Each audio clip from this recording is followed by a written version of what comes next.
Guerra na Europa, ofensiva do eixo. No dia 1º de setembro de 1939, o Hitler divulgou o início das operações militares para a invasão da Polônia. Em retaliação, 2 dias depois, o Reino Unido e a França declararam guerra à Alemanha. Iniciava-se assim a Segunda Guerra Mundial. Os nazistas invadiram a Polônia e em poucas semanas a resistência polonesa foi arrasada e o exército alemão tomou o país, empregando o estilo de ofensiva que ficou conhecido como Blitzkrieg. Após a conquista da Polônia, tropas nazistas invadiram e conquistaram a Noruega e a Dinamarca em abril de 1940, garantindo à Alemanha o abastecimento de aço pelos mares Báltico e do Norte. Em seguida, dominaram os territórios belga e holandês, facilitando sua entrada na França pelo território da Bélgica. Em junho de 1940, os nazistas chegaram a Paris e obrigaram o governo francês a assinar um armistício com a Alemanha. Boa parte do território francês, incluindo a capital, permaneceu sob ocupação alemã. No restante do país foi estabelecido um governo colaboracionista que ficou conhecido como a República de Vichy, administrado pelo marechal francês Philippe Pétain, alinhado com a doutrina nazista. Enquanto os alemães investiam na França, os italianos voltavam-se para o norte da África. As tropas italianas, porém, sofreram algumas derrotas na região e acabaram recebendo a ajuda dos alemães. Os nazifascistas conseguiram manter o domínio sobre a Líbia, a Tunísia, a Argélia, o Marrocos e algumas áreas egípcias. Em junho de 1941, depois de conquistar territórios da Europa Oriental, como a Iugoslávia, a Grécia e a Romênia, Hitler iniciou a invasão da União Soviética, colocando em prática a chamada Operação Barbarossa. Com essa operação, ele pretendia apoderar-se de recursos naturais do território soviético, como o petróleo, para a continuidade da guerra. Em um primeiro momento, os alemães obtiveram algumas vitórias importantes, chegaram a sitiar Leningrado, atual São Petersburgo, parando as portas de Moscou em outubro. Então, quais países da Europa Ocidental foram ocupados pelas Forças Armadas? Então, vamos ver as ofensivas do eixo aí.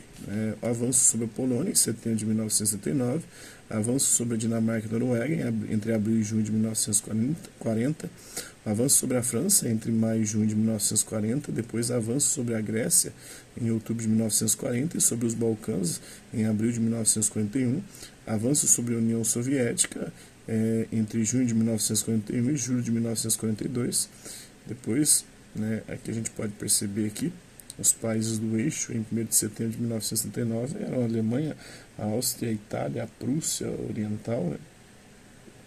Tinha também os territórios ocupados pelas Forças Armadas da Alemanha, como a Romênia, a Iugoslávia, a Grécia, a Polônia, a Noruega, a França.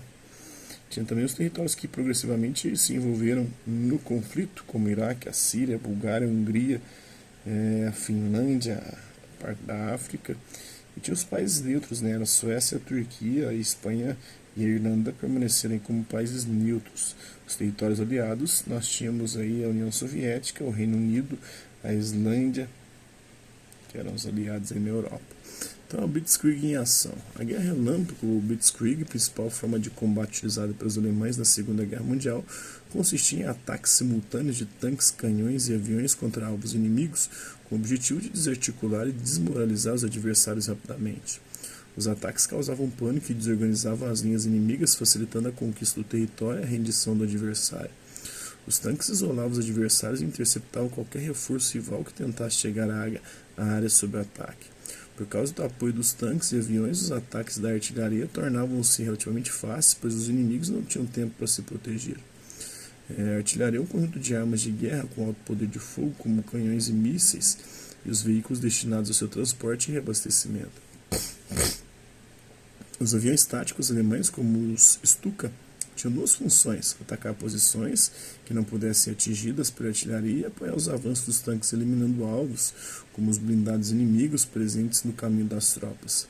Ações de sabotagem também faziam parte da Blitzkrieg, como destruir pontes, cortar linhas de comunicação, explodir arsenais, passar informações falsas por rádio.